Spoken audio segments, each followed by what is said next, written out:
안녕하세요. 이번 학기에 초등 집합론을 맡게 된 김경록입니다. 이게 갑작스럽게 동영상 강좌를 준비한 관계로 진행상에 약간의 미흡한 점이 있을 것 같습니다. 좀 이 점 양해를 바랍니다. 잠깐 일단 화면을 좀 옮기고 시작하겠습니다.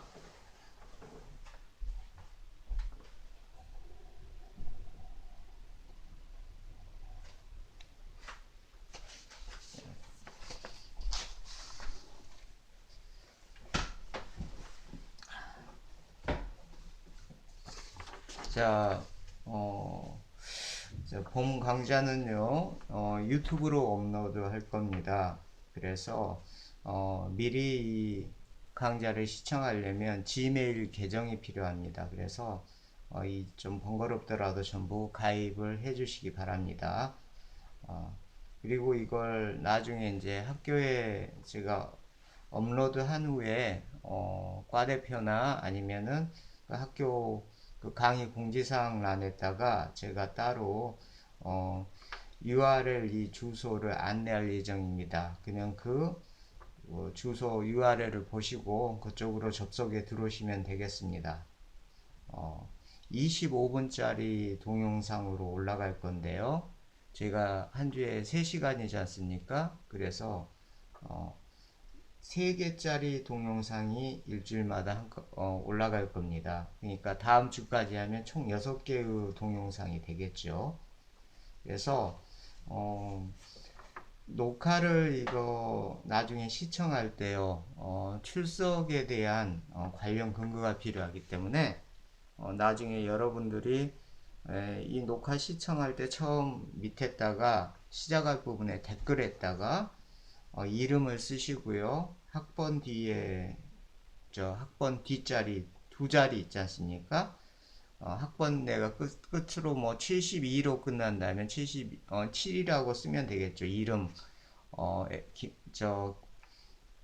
김철수 그다음 72 이렇게 쓰시면 돼요. 그리고 나서 여기다 출석이라고 댓글을 하나 남겨주시고요. 그리고 이제 끝날 때 다시 김철수 72 하고 나서 똑같이 이름과 학번 뒤에 두 자리를 쓰시고요. 이제 한 줄 댓글 남기면 됩니다. 뭐 출석 완료 아니면 수강 완료, 뭐 청강 완료라든지 아니면 뭐 잘 들었습니다 라든지 뭐 이런 거 있잖아요. 이런 간단한 댓글 한 줄로 대신 남겨주시면 이게 출석으로 반영을 하겠습니다. 그래서 남긴 다음에 이걸 어떻게 해야 되냐면 스마트폰 여러분 다 갖고 계시니까 그 화면 캡처해 가지고요. 파일을 첨부해서 나중에 여기다 다시 제가 메일을 알려드리겠습니다만 제 메일로 파일 전송하시면 되겠습니다. 그러니까 동영상 강좌 총 이번 주 3개, 다음 주 3개가 되니까 캡처 파일 해서 6개를 제 메일로 보내면 될 겁니다. 3월 29일까지요. 그날이 일요일입니다. 3월 29일 일요일 저녁 12시 안에까지만 전부 메일로 보내주면 출석 처리로 인정을 하겠습니다. 꼭 잊지 마시고 화면 캡처해서 한 분도 빠짐없이 전송하시기 바랍니다. 자, 제가 이번 학기에 하는 이 초등 집합론은요, 강좌의 목표가 실은 예비 초등학교 교사로서 알아야 할 이 집합론의 내용뿐만 아니라요, 이게 학문적인 내용의 집합론과요, 그리고 이제 학교 수학의 연계성에 관한 집합론, 뭐 이런 부분을 아울러서 알아보는 시간이 되겠습니다. 강의 계획서 여러분들 보셨겠지만은 교재는 수학적으로 생각한 법 키스데블린이라고 했어요. 이게 전경훈 선생님이 번역하신 책인데 참 잘 만들어진 책입니다. 근데 이제 이게 안타깝게도 이 책이 좀 구하기가 힘듭니다. 그래서 강의의 전반적인 순서는 이 책에 나온 내용을 기준으로 하는데 전부 다 필요한 건 아니고요. 일부분에 대한 내용만 제가 발췌를 해서, 그죠? 그 부분을 그냥 간단히 수업을 하고요.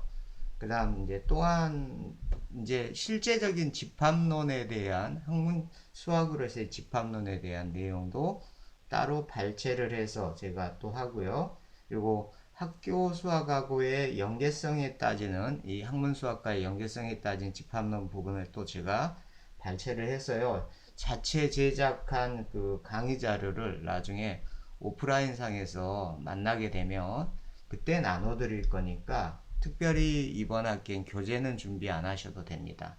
단 여기 동영상 강좌 시 제가 좀 강조한 부분이 있을 거예요. 그런 부분만 특별히 서머리를 하시면 되고, 나중에 이건 자료를 나중에 오프라인상에서 나눠 드릴 테니까 뭐 크게 뭐 저 체크를 못 왔다 해서 걱정은 안 하셔도 될 겁니다. 잘 듣고, 예, 저 강조 사항만 좀 따로 이렇게 서머리 하시면 되겠습니다. 그리고 이제 그때그때 이제 더 진행하면서 궁금한 사항은 제가 여러분들이 카톡이나 아니면 문자나 아니면 메일로 남겨주시면 특히나 이제 문자를 보내실 때 제가 워낙 많이 받다 보니까 일일이 놓치는 경우도 있으니까 뭐 누구라고 저 무슨 수업 받는 초등 집합론 받는 누구 학생이라고 좀 밝혀주시면 제가 거기에 대해서 나중에 꼭 답변을 해드릴 테니까 좀 그 부분을 좀 양해를 해 주시기 바랍니다. 바로바로는 힘들고요. 저도 뭐 강의도 있고 또 다른 계획도 잡혀 있기 때문에 바로는 즉답은 못 하더라도 좀 늦더라도 제가 답변을 해드릴 테니까 궁금증이 있으면 메일이나 카톡으로 연락 주시면 되겠습니다. 일단 제 메일을 먼저 알려드려야죠. 출석은 이쪽 메일로 보내시면 되겠어요. KKROK 9033이고요. 다 아시죠? 학교 메일이에요. 골뱅이 하고요. gnv.ac.kr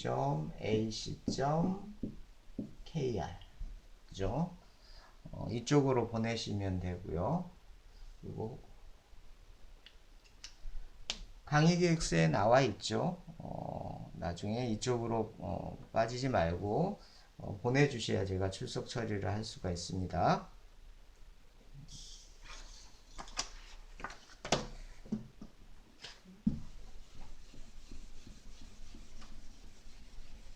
그리고 이제 기타 궁금한 사항은 서로 이렇게 문자로 소통을 하도록 합시다. 아니면 직접 전화 주셔도 되고요. 자,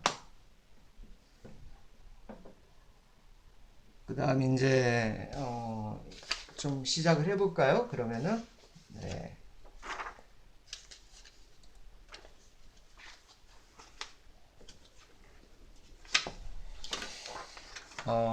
실은 이게 초등집합론이요. 그 수리 철학하고도 관계가 있고요.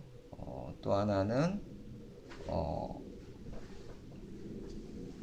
수리 논리하고도 관계가 있습니다. 다음과 같은 것이 그래서요. 이 내용 자체를 이렇게 이제 접하게 되면은 집합론이라는 것도 배우지만 한편으로는 좀 논리성에 좀 가까운 부분을 많이 생각하게 될 겁니다. 그래서 여러 가지 좀 복합적인 부분이 있는데요. 처음 순서로 강의 순서로 한다면은 다음과 같이 하죠. 뭐 학교 수학에서의 이제 집합론이 과연 이제 무엇인가, 뭐 집합론에 대한 것에 대한 것 쭉 내용을 좀 약간 얘기를 하고요. 그 다음 이제 수리 논리에 관한 것을 좀 다뤄보고요. 그 다음 이제 집합에서의 연산에 대한 것을 좀 다루고, 이제 동치 관계라든지 함수라든지 또는 순서 관계라든지, 그리고 이제 뭐 자연수를 따지는 부분 있지 않습니까?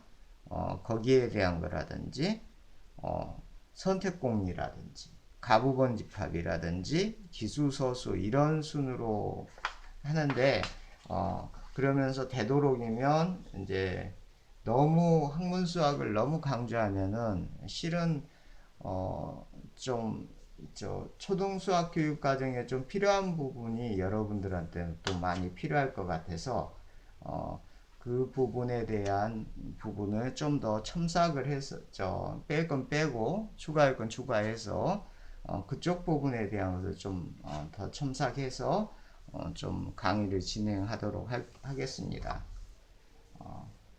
그래서 이 수학이란 무엇인가 초등집합론에서 이제 좀 그런 부분을 키스테블린의 이 수학적으로 생각한 부분에 대한 일부분에 대한 부분을 좀 얘기를 해볼까 해요. 우리가요 보통 학교에서 많은 시간 수학을 가르치지만 수학이 무엇인지 전달하는 데는 거의 시간을 들이지는 않고 있습니다.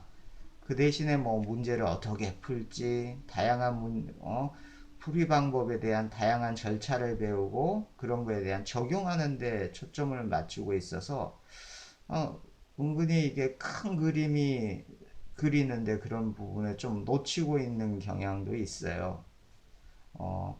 뭐 저는 수학을 전공했지만 또 마찬가지로 대학 와서 뭐 공학이나 물리학, 컴퓨터 과학이라든지 뭐 아니면 뭐 여러분들 같이 교대에 나와서 이렇게 수학을 전문으로 하는 교사로서의 이런 부분들이 이제 학위를 받고 뭐 졸업을 만약 했더라도 뭐 고등학교 전 과정에 대한 수준의 교육을 수학적인 이런 교육 수준을 거치면서 이 현대 수학이요 이루는 것이 실제적으로 그죠? 뭐 현대 수학이 이루는 것이 무엇인가? 뭐 이런 거에 대해서는 피부로 좀 와닿지를 못하죠. 그래서 수학의 진짜 본성은 그 후로 한참 있다가 가서 이제 뭐 언뜻 갑자기 포착되기도 하고 그냥 일반 생활 속에서 갑자기 구석구석 배어 있다가 그 역할을 접하게 되는 것이죠. 그래서 실제적으로 수학이 무엇인가라는 것을 다음에 좀 언급해 보자면 첫 번째는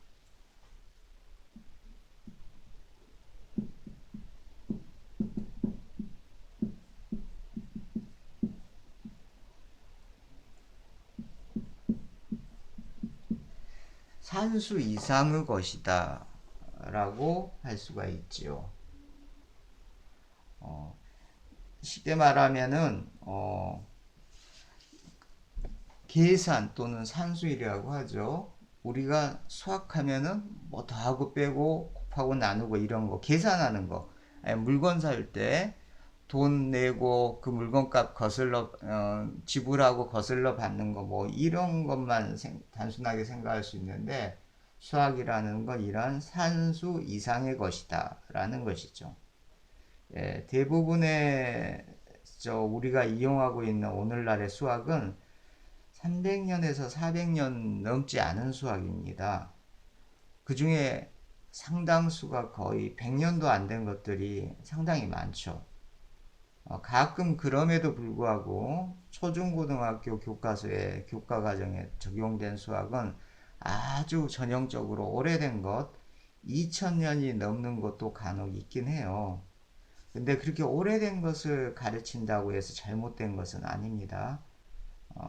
대부분 그 수학이 당시와 마찬가지로 지금도 유용하게 또 중요하게 필요하기 때문에 남아있기 때문입니다. 하지만 이제 시간이 흐르면 사회도 발달하고 그러면 그 역사와 사회성에 따라서 변화된 거에 따라서 그 과정에서 필요한 새로운 수학이 그죠? 자연스럽게 필요하고 교육도 거기에 맞춰서 보조를 맞춰야 되겠죠. 대략적으로 한 수학은 처음에 뭐 한 1만 년 전쯤에 그러니까 예를 들면 물물 교환하면서, 그러니까 돈과 함께 시작했다고 봐도 무방하겠죠. 화폐가 도입되고 숫자와 산수가 발명되면서 시작된 거니까요. 그래서 여러 세기가 그 후로 원시 시대부터 구석기, 신석기 때부터 해서 뭐 예를 들면 조개 껍데기로 이렇게 화폐를 대용하면서 이렇게 숫자를 세기 시작하면서 수학이 접근했듯이 그 후로 한 수세기가 지나서 드디어 이제 고대 이집트인들이라든지 그죠? 아니면 바빌로니아인들에 의해서 이제 특히나 그 당시 기하학하고 삼각법이 발달하게 되었죠. 쉽게 말해서 실용수학이라고 해요. 이 당시 수학을 실용수학. 왜 그럴까요? 나일강에서 홍수가 졌어요. 그래서 농경지들이 다 침수돼서 다 엉망이 됐네요. 그러면 다시 토지를 정리해서 그것을 구획을 나눠줘야 될 거 아니에요? 토지를 측량해야 되고. 그러니까 실제적인 실용수학이 필요하겠죠. 하다못해 피라미드를 건설하려고 해도 몇 톤이 넘는 큰 돌을 쌓아서 끝이 다 맞게끔 하려면 이것도 마찬가지로 측량 기술이 필요하고 각도 재야 되고 막 그러지 않겠습니까? 그래서 이때 당시 고대 수학에서는 이집트 바빌로니아 때는 이러한 기하학 삼각법이 발달되는 실용수학이 썼었죠. 그 후로 이제 한참 흘러서 기원전 500년경부터 AD 기원 후 300년까지 이후로 이제 그리스 수학이 꽃을 피우게 되죠. 그죠?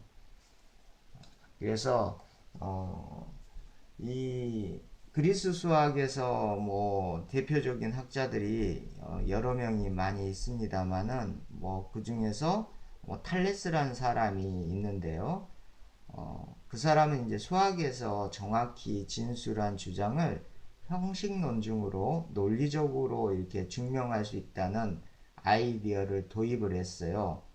그래서 이러한 혁신적인 부분이 나중에 이제 현대 수학에서의 기반인 정리의 탄생으로 이제 널리 알려지게 됩니다.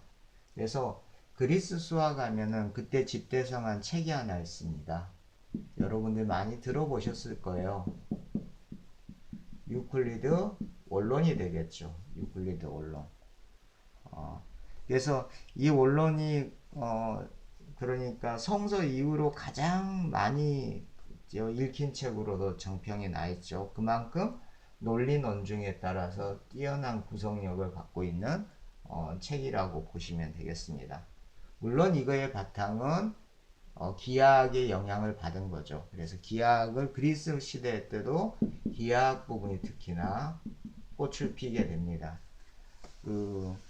특히 이 고대 그리스 수학자들은 숫자를 길이를 재는 기하학적 대상으로 취급을 했어요. 대표적인 사람 뭐 피타고라스 있죠? 그죠? 피타고라스라는 사람은 어떻게 됩니까? 도형을 통한 기하학을 통해서 거기에다 숫자를 이렇게 대입해서 많이들 표현하려고 했지 않습니까? 그러다가 나중에 어느 순간 자신들의 숫자에 대응하지 않는 수가 발견되면서 예를 들면 이제 무리수 같은 거요. 그러면서 이들에 대한 이제 연구는 거의 이제 저물어 가고 있었죠. 나중에 가서는. 전반적으로 초중고등학교 수학은요, 그죠? 자, 방금 얘기했던 나열한 모든 발달 내용하고요, 수학적인 발달 내용하고요. 그러고 나서 한참 지나서 17세기에 그죠? 뉴턴과 라이프니츠가 미적분학을 정립하게 되죠. 그리고 그 후로 추가해서 또 다른 학문 분야인 확률론이라는 게 이게가 나와서 이 두 부분이요 추가돼서 기반한 걸로 해서 초등학교, 중학교, 고등학교 교육 과정이 이제 발달하면서 그게 근간이 되어 오는데요. 최근 뭐 300년간 나온 수학 중에서요, 실제로 이제 교실에 들어간 것은 사실상 그렇게 많지가 않습니다. 어, 오늘날 그렇지만요, 세상에서 이용하는 수학의 거의 대부분은요, 뭐 300년은 고사하고요, 거의 뭐 200년 안에 개발된 것이 거의 태반입니다. 그 결과 이제 전형적으로 배운 사람은 수학에 대한 관점이 제한되어서요, 수학 연구가 성장 중인 세계적 활동이라는 것과 수학이 현대생활과 사회생활의 직업에 상당히 이렇게 스며들어 있다라는 부분을 쉽게 받아들이지는 못하고 있습니다. 예를 들면 하나 볼까요? NSA라는 게 있어요. 미국의 국가안보국이죠. 근데 이제 거기는 보통 뭘 하냐면, 이제 공식적으로는 얘기는 안 하지만, 국가안보국에 하는 것은 뭐, 어떠한 정보를 캐치해서 그거에 대한 암호를 해독한다던가, 뭐, 이런 부분을 많이 하고 있는데요. 대부분 사람들은 그 NSA가 암호 해독에 가담한다는 건 알고 있지만, 실제로 그 해독에 수학이 필요한지는 모르고 있습니다. 그래서 NSA에는요, 고급 수학자들이나 이 수학 전문가들이 굉장히 많이 채용되는 조직이라고 하는데, 사람들은 NSA가 웬 수학자가 필요해? 라고 전혀 이렇게 매치가 안 되는 거죠. 그죠? 이게 좀 쉽게 받아들이지가 않아지는 거죠. 이런 상황인 겁니다. 자, 수학적인 활동이 그리고 이제 급격하게 이제 필요성이 대두돼서 폭발한 것은 지난 100년 동안 특별히 일어난 상황인데요. 20세기가 시작된 무렵수학은 뭐 산술, 기하, 미적분 외에도 몇 가지 포함되는 대략 12가지 주제로 이루어져 있는데요. 이걸 또 세분화하면 한 60개에서 70개로 나눌 수 있고요. 특히나 대수학이나 유상수학 같은 주제는 또 더 세분화돼서 여러 분야로 나눠진 데다가 뭐 컴플렉스 티어리나 다이나믹 시스템, 즉 복잡성 이론이나 아니면은 동력학 체계 같은 완전히 새로운 연구 분야로도 이렇게 발을 뻗어 나가게 되었죠. 1980년대 수학이요, 이제 새로운 정의가 주어지는데요. 극적으로 성장하면서 그래서 현대 수학을 다른 말로 뭐라고 하냐면요, 패턴의 과학이라고 합니다. 그래서 패턴의 과학이라고 하죠. 그래서 이게 수학에서는 패턴이 여러 가지가 패턴이 있어요. 수치적 패턴, 모양 패턴, 운동 패턴, 행동 패턴, 모집단의 투표 패턴, 반복되는 우연적 사건에 대한 패턴 등 이러한 추상적인 패턴을 식별하고 이렇게 분석을 하는데요. 이런 패턴은 실질적일 수도 있고 그냥 허상일 수도 있어요. 그러니까 보이지 않을 수도 있는 거죠. 그리고 시각적인 경우도 있고 정신적인 부분일 수도 있고 정적일 수도 있고 동적일 수도 있고 양적일 수도 있고 질적일 수도 있고요.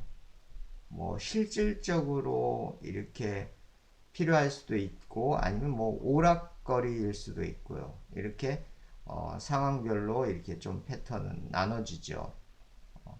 그래서 우리가 주변 세계나 이렇게 과학을 탐구할 때 인간 정신 내면의 그 과정에서의 또 이런 것도 또 발생할 수도 있고요. 그래서 패턴의 종류가 다르면 다른 수학 분야의 근원이 되는 거죠. 이제 거기에 대한 예시를 좀 달아보도록 할까요? 그래서 현대 수학은 뭐다? 패턴의 과학이다. 패턴의 과학. 그래서 이 패턴의 과학에 많이 따지고 있죠.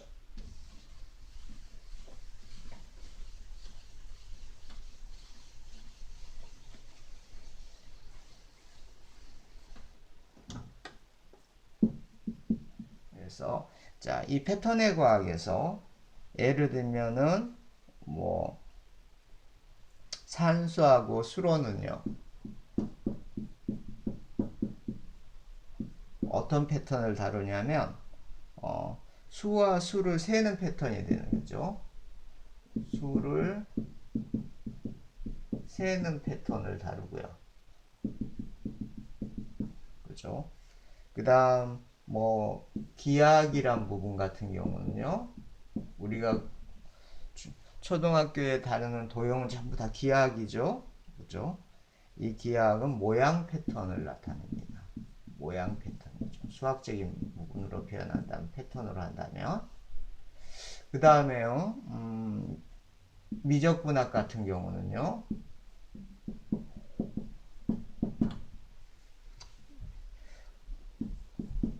운동 패턴이 되겠죠. 그죠? 이제 예를 들면은 이렇게 우리가 미분이 다른 말로 뭐라고 하죠? 변화율이죠. 순간 변화율이라고 얘기하죠. 이렇게 움직이고 있는 상태, 그죠? 이런 운동 패턴에 대한 것을 나타내고 있고요. 그 다음 이제 논리학, 우리 집합론에 제일 관계되는 부분이죠. 이것은 추론 패턴을 나타내는 거죠. 추론 패턴. 그리고 이제 뭐 확률론은요. 확률론 같은 경우는 여기다 쓸게요. 우연에 대한 일치성에 대한 패턴이 되고요. 그 다음에 뭐 수학 분야 중에 뭐 위상수학이란 부분이 있는데 이것은 받침성과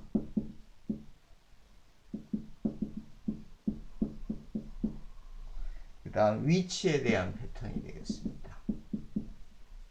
뭐 세세하게 막 위상이 뭐다 이렇게까지는 하진 않을게요. 그냥 이러한 패턴의 종류를 이렇게 각각의 수학 분야가 패턴의 과학으로 해서 생각해 볼 수 있다는 거죠. 프랙탈요. 프랙탈. 이건 닮음에 대한 패턴으로 보면 되겠어요. 닮음에 대한.